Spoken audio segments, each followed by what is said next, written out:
Hello students, today we are going to learn about the next topic in chapter 5, that is effective stress principle.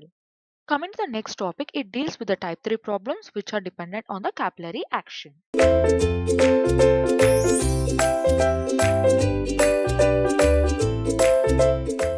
So here the data is given as soil A with D10 is equal to 0.06 mm, has capillary rise of 60 centimeter.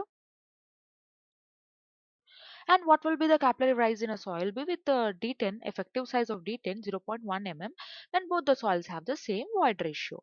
So what we know from the theory, we know that the capillary rise is a function inversely proportional to the dia of the void ratio. So Hc is proportional to the 1 by d, inversely proportional.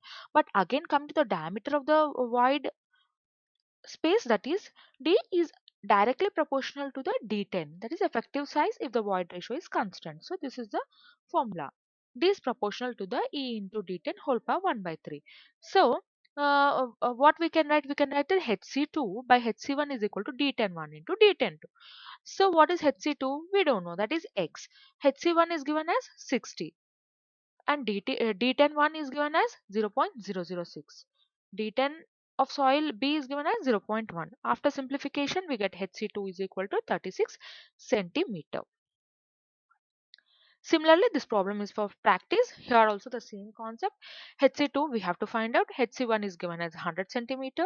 D10 1 is given as 0.05, that is soil A. Soil B is 0.1 mm.